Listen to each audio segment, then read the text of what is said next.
Our headlines for tonight: Vice President Sara Duterte, 15 Education Department and OVP officials faces plunder charges before the Office of the Ombudsman. The Philippine government asks Interpol for red notice against resigned Congressman Saldico.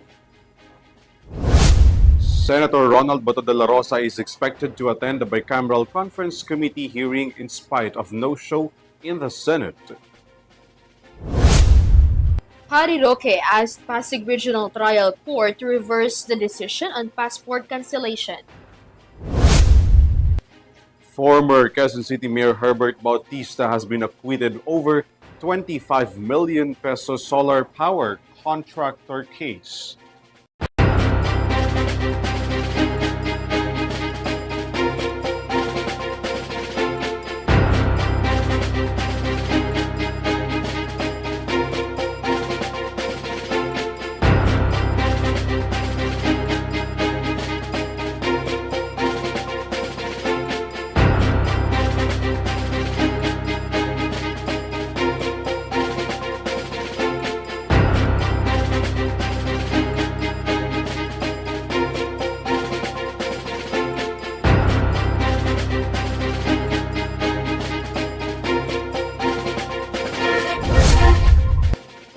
Good evening, bringing you the latest news for tonight. I am ALVIN, PELOBELLO. And I am KRIZZA Lopez. This is Eurotv News Thread. The details on our broadcast. Several society leaders filed plunder and graft complaint against Vice President Sara Duterte and some officials from the Department of Education and the Office of the OVP at the Office of the Ombudsman. The cases are rooted in the alleged misuse of 612 million pesos confidential funds, which they argue as a betrayal of public trust. More from this report. Vice President Sara Duterte and several officials from the Department of Education and the Office of the Vice President are now facing plunder and graft charges before the Office of the Ombudsman over the alleged misuse of 612.5 million pesos in confidential funds. The complaint was filed by several civil society leaders, including Ramon Magsaysay awardee, Father Flaviano Villanueva, former Finance Undersecretary Shelo Magno, running priest Father Robert Reyes, former Presidential Advisor Jing Delias, and UP Professor Silvia Claudio, and among others. Aside from Duterte, those charged include OBP Chief of Staff Zulaika Lopez, Assistant Chief of Staff Limuel Ortonio, and OBP official Rosalyn Sanchez, Julieta Villa del Rey, Sunshine Pajarda, and Gina Acosta. Also named are former OBP spokesperson Michael Wesley Poa and former DepEd officials Annalyn Sevilla, Gloria Mercado, Runa Catalan, Edward Fajarda, along with other officials from the DepEd and the OBP. They are also accused of bribery, malversation, violations of the Anti-Graft and Corrupt Practices Act, culpable violations of the Constitution, and betrayal of public trust. Meanwhile, Malacanang stated that if the complainant is supported by evidence and credible allegations, it is best for the matter to undergo proper investigation. Ito naman po ay meron silang basihan para masampahan ng kaso ang Vice Presidente. Depende na po yan sa mga complainants. Kung ano po ang isinasaad sa kanilang complaint, kung nakapag-attach sila ng kanilang mga ebidensya, mas maganda pong maimbestigahan ito na mabuti. This is KRIZZA Lopez for Eurotv News. In a major move to compel his return, the Sandigan Bayan has formally declared former lawmaker Saldico as a fugitive from justice and ordered the cancellation of his Philippine passport, escalating the government's effort to arrest him over charges linked to flood control scandal. Mia Layagin tells us more. Amid continuous refusal to come home despite facing multiple charges in the Philippines, the Sandigan Bayan formally declared ex-lawmaker Saldico as a fugitive from justice. On Wednesday, the Sandigan Bayan ordered as well the cancellation of Co's Philippine passport as confirmed by the Department of Foreign Affairs and President Ferdinand Marcos Jr. The National Bureau of Investigation also made a move confirming the submission of a red notice request against Co. NBI noted that they have filed for a red notice request versus Co before before the international police since November 23rd. Interpol's Red Notice allows the Philippines to tap law enforcement all over the world to locate Ko, leading to his provisional arrest. Ko, among several DPWH officials linked with the flood control scandal, has an active arrest warrant here in the Philippines. 2 weeks ago, the Department of Interior and local government confirmed the issuance of Interpol's Blue Notice against Ko, allowing the government to collect additional information on an individual subjected to a criminal investigation. Presently, NBI have leads on Ko's whereabouts but refuse to give further details to not compromise their moves and activities. Related agencies also continue to monitor and confirm whether Ko possesses a Portuguese passport. This is Mia Layagin for Eurotv News. 13 days before Christmas, President Marcos wishes that Congress could provide good budget for 2026, which he approves before the year end. Meanwhile, Senate and House of Representatives has agreed to convene that bicameral conference committee on December 13. More from this report. A few days before Christmas, President Ferdinand Marcos Jr. expressed his wish for Congress to deliver a good budget that he can approve. In his podcast, President Marcos described his tangible Christmas wish as having a well-prepared national budget for 2026 and his intangible wish as having more time with his family. Specific you want to get, but that for Christmas that the legislature will provide us a good budget. It will make for a very nice Christmas. Intangible, more time with my family. The President is expected to receive the 2026 General Appropriations Bill, the version reconciled by the Senate and the House Bicameral Conference Committee before December 25. Meanwhile, both chambers agreed to begin the bicameral conference on the 2026 national budget on December 13, 2025. According to House Appropriations Committee Chair Micaela Swansing, the Senate also opted to schedule the BICAM on December 13 to give the technical staff more time to prepare for the first ever live stream of the committee deliberations. The House leadership has released its full contingent for the BICAM. Aside from Swansing, the House panel includes Deputy Speaker Christine Singson Mihan, Minority Leader Marcelino Libanan, and Representatives Jose Alvarez, Javier Miguel Lopez Benitez, Albert Garcia, Romeo Momo Sr., Rupus Rodriguez, Herdin Jesus Romualdo, Alan T., Brian Raymond Samsuan, and Maria Carmen Zamora. On the Senate side, Senator Sherwin Gatchalian has been designated chair of the chamber's BICAM contingent. The 10-member panel includes Senators Mark Villar, Pia Cayetano, JV Ejercito, Loren Legarda, Kiko Pangilinan, Erwin Tulfo, Camille Villar, Ronald Bato de la Rosa, Bongo, and Senator Amy Marcos. This is KRIZZA Lopez for Eurotv News. Since November 10, Senator Ronald Bato de la Rosa has kept the budget hearing amidst the report that the ICC has released an arrest warrant against him. And now, as the Congress begins the bicameral conference committee hearing, Senate Finance Chair Senator Sherwin Gatchalian is hoping that his fellow senator will show up. Henry Nicolas tells us more. With the scheduled start of the Bicameral Conference Committee tomorrow for the 2026 national budget, Senator Sherwin Gatchalian stated that Senator Bato de la Rosa cannot be accommodated if he requests to attend online. According to Gatchalian, this is not in the BICAM rules and it is also uncertain if his amendments would be considered in the bicameral body even if he submits in writing to the committee. De la Rosa serves as the vice chairman of the Committee on Finance, which automatically makes him part of the conferees in the bicameral meeting. Sana member conferee siya, no? So I hope na magka-time siya na mag-attend ng BICAM. So we're supplying yung kanyang mga staff ng information, nagko-coordinate. Although De La Rosa has not formally resigned as a member of the BICAM, Gatchalian expects him to attend despite his month-long absence from the Senate. The Department of the Interior and Local Government or DILG previously stated that local authorities had started tracking the senator's whereabouts. According to SILG John Vic Remulla, they are merely making sure to know his location when the alleged arrest warrant from the International Criminal Court or the ICC be issued to arrest him. Within 3 weeks, they have monitored 6 places he frequents and he's been visiting his friends, according to the ILG. Remulla, however, stressed that the agency will not act unless there is an order from a local court. The report surfaced amid the ICC investigation into the drug war, but the government insisted that only local courts have the authority to issue an arrest order. This is Henry Nicolas for Eurotv News.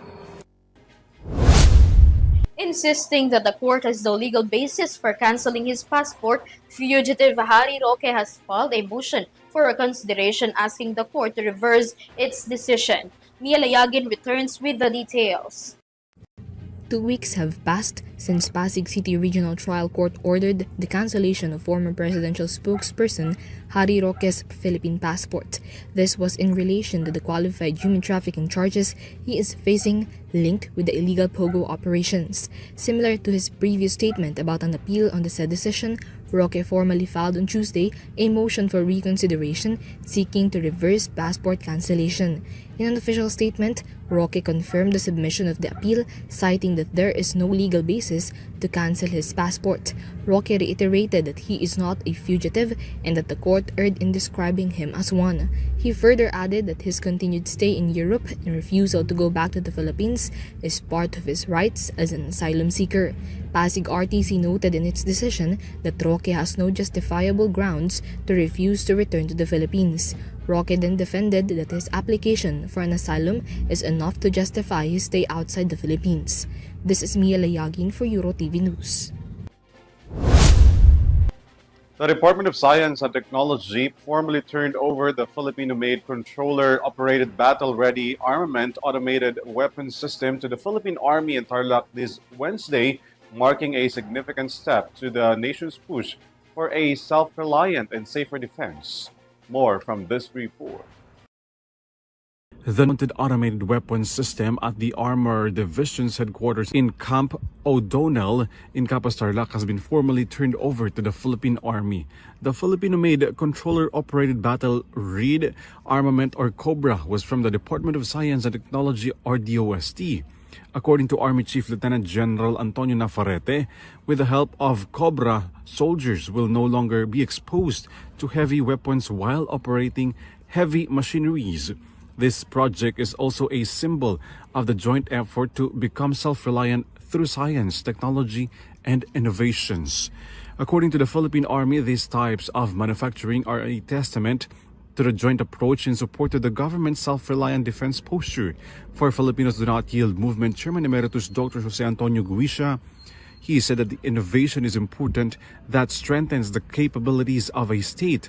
This includes recognizing indigenous technologies as an investment in the future of the national defense. This is ALVIN PELOBELLO for Eurotv News. The administration's 20 peso per kilo rice flagship program has achieved a significant milestone, successfully rolling out to all 82 provinces across the Philippines as the Department of Agriculture aims to reach millions of Filipinos with affordable rice. Vanessa Cleofas has the details. The Department of Agriculture or DA reported that it has completed the rollout of the flagship project of President Ferdinand Marcos Jr.'s administration Benteng Bigas Meron Na or BBM Rice in 82 provinces nationwide. This follows the final launch of the program at the Provincial Gymnasium in Simuay, Sultan Kudarat in Maguindanao del Norte. According to the DA, there are currently 429 sites across the country where BBM rice can be purchased. For now, it is still limited to vulnerable sectors, but a nationwide rollout for all individuals is expected in 2026. The department also aims to make BBM rice available to 15 million households in 2026. Meanwhile, next year, the DA will also begin implementing the Benteng Bigas Master List Registry System or BBMRS which will serve as a monitoring system for BBM rice sales. Under the BBMRS, current beneficiaries of BBM rice must register their names to receive a QR code which they will use to purchase BBM rice and to participate in the ongoing program. According to the DA, this is one-time registration within a year and a half, with the agency granting a 3-month grace period for registration. This is Vanessa Cleofas for Eurotv News. Following months of rehabilitation, the San Juanico Bridge has partially restored to carry two-way traffic with a 15-meter metric ton load limit, a significant increase from the previous 3-ton restriction. Graciela Corazon tells us more. President Ferdinand R. Marcos Jr. personally inspected the current state of San Juanico Bridge in Barangay Cabalawan, Tacloban City after it underwent rehabilitations a few months ago. From the previous 3 metric tons limits due to structural issues in May, vehicles weighing up to 15 metric tons can now pass. According to President, the government targets to full restoration of the bridge for two-way can be carry 33 metric tons capacity by the third quarter of 2026. At matuto na tayo, alam naman natin kung paano gagawin para maiwasan yung ganyang klaseng sitwasyon. But I'm very happy that I'm able to say now it is very close to our deadline, and so the San Juanico Bridge is partially finished. It will be finished next year. The repair of San Juanico Bridge is partially finished. It will be finished next year so that the bridge will be able to take again the load of 33 tons going. It emphasized the importance of proper maintenance of the vital infrastructure to prevent socio-economic disruption affecting the community. The President hopes that it will serve as a lesson to future administrations so that the agency's budget and the time can be allocated to other projects. I hope that this serves as a lesson to all future administrators of in government, of all government workers who have anything to do with this. The retrofit cost us 1.1 billion pesos. That is money that we could have saved if proper maintenance was carried out on San Juanico. We would not have to do any of this kung yung every 3 years ini-inspeksyon, inaayos. Wala tayong gagastusin na kahit na ano, yun lang. MOE lang yun. That's the MOE of DPWH. Nakasama dyan. Kasama yan sa MOE ng DPWH. Kung saan napunta, kaya hindi na nag-inspeksyon, kaya tayo nagkaganto. The Department of Public Works and Highways or DPWH announced the completion of the bridge portal showing works which provide temporary support to its structure so that its retrofitting can be proceed. The two-way traffic is now allowed under a controlled 15 tons load limit, with motorists allowed to pass through while its rehabilitation is being implemented. Meanwhile, the agency is also studying one-way operations of the bridge at night to allow cargo truck to pass, which it said will be help lower the price of goods in the country.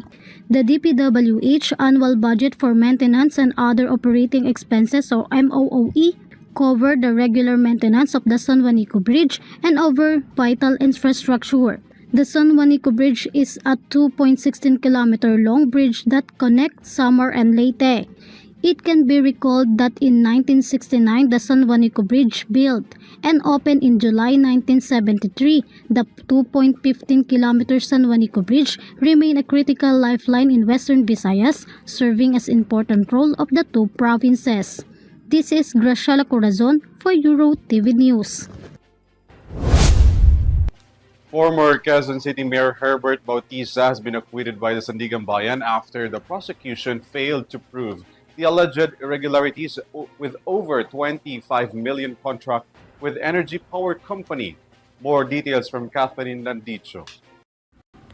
The Sandigan Bayan has acquitted former Quezon City Mayor Herbert Bautista in connection with the alleged irregularities involving 25 million pesos contract with Signet Energy Power Asia Incorporations for the installation of a solar power system and waterproofing in city-owned building in 2019.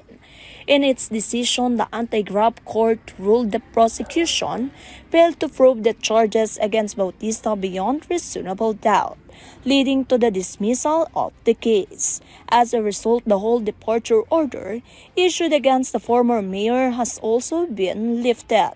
Meanwhile, former Quezon City Administrator Aldrin Cunha was found guilty of graft. He was sentenced to 6 to 8 years of imprisonment after being held responsible for approving the questioned contract.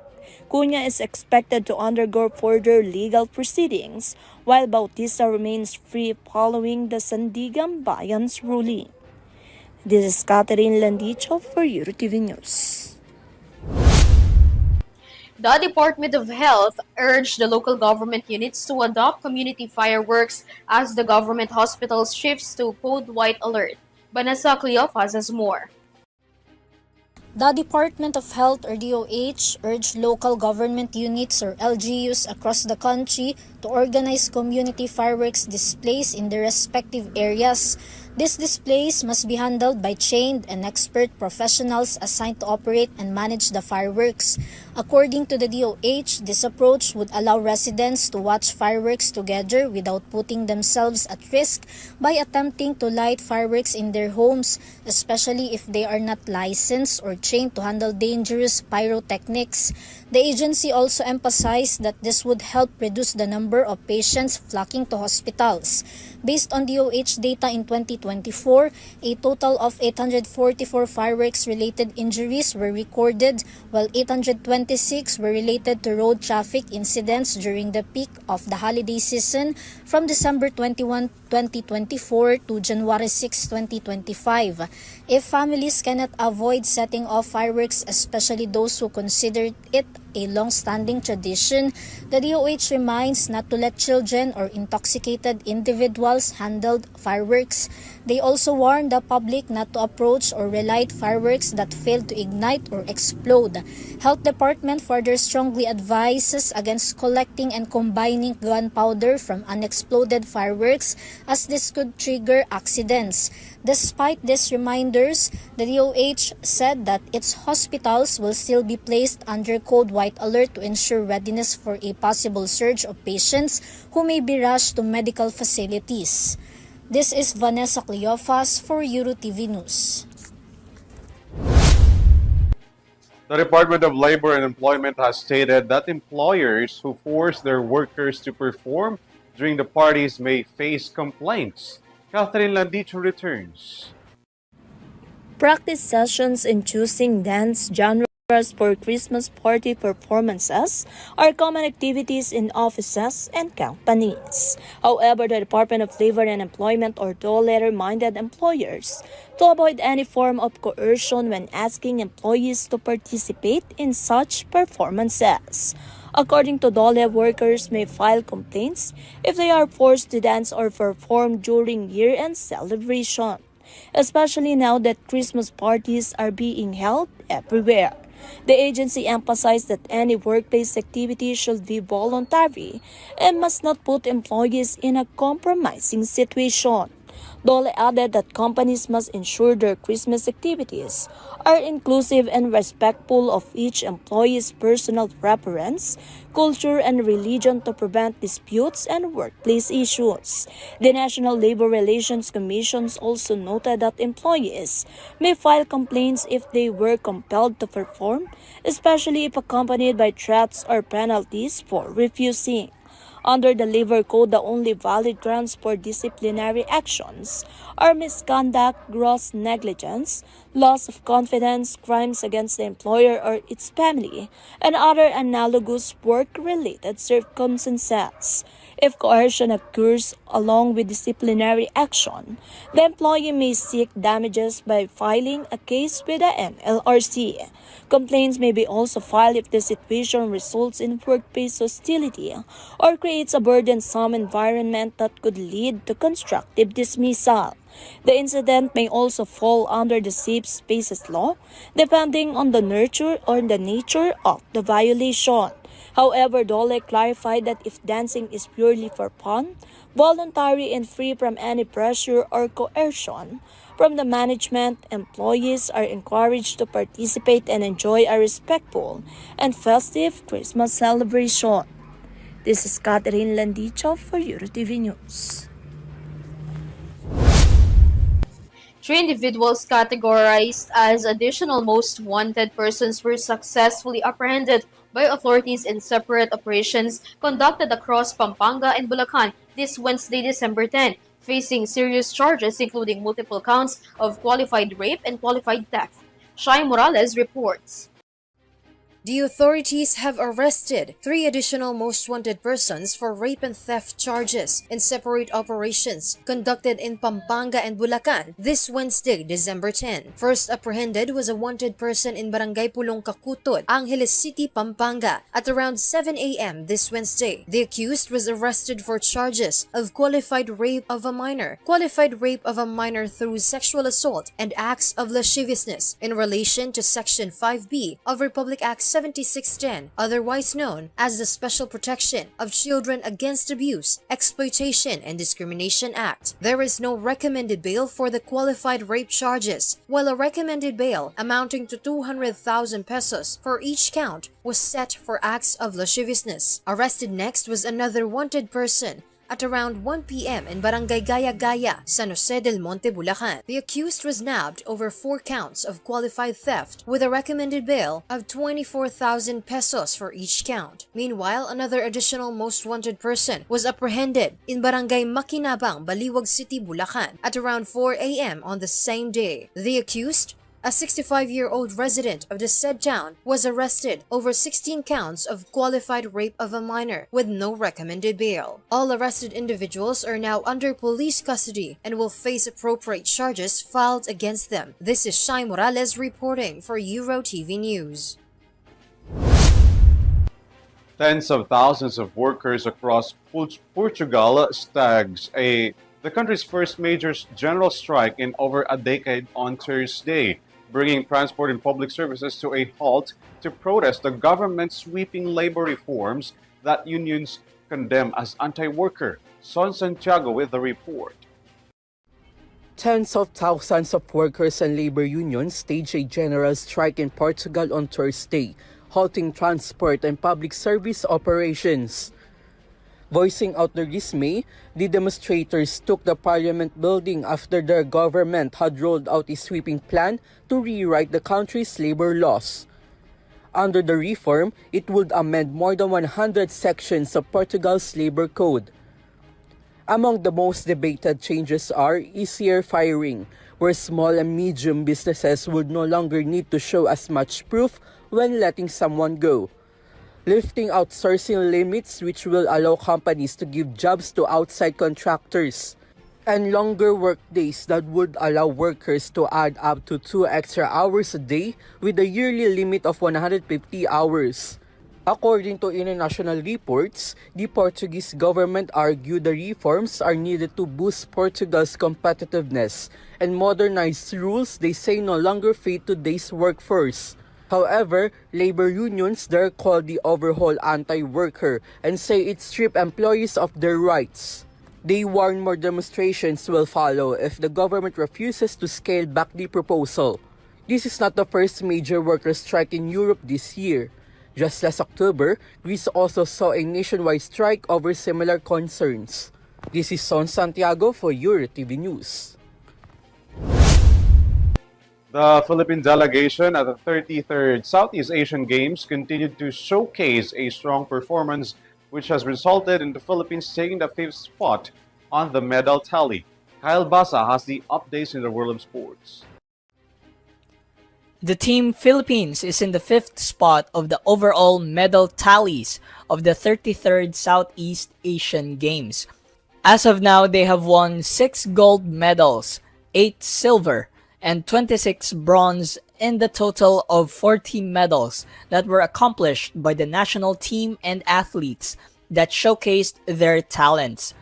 Today, the following are the teams and athletes that won today, December 12. Men's baseball team won the gold. Male Kumite. Silver medal for John Christian Lachica on 60 kilograms, and also John Matthew Manantan on 67 kg for bronze. Both bronze medals for Marianne Janelle Montalvo on women's kumite, 55 kilograms, and Marie June Adriano on 50 kilograms. On Jiu-Jitsu women's Newaza, Andrea Lois Lau for silver, while Santino Luzuriaga for bronze on men's Newaza, 62 kilograms. In the women's 73 kilogram Kyorugi, Laila Dello claimed the silver. Harry Mikituan and Jasper Kamingal of men's double petanque also won the bronze medal. And bronze medal for Michelangelo Mingorio in 6 red men's singles. This is Kyle Basa reporting for Eurotv News. And that's the latest news for tonight. You may visit eurotvph.com for more news and information. Once again, I am KRIZZA Lopez. You can also catch our live broadcast through our social media accounts and via Extreme channel. I'm ALVIN PELOBELLO. Thanks for joining us. This is Eurotv News Thread. Stay safe. Have a good night, everyone. Happy weekend.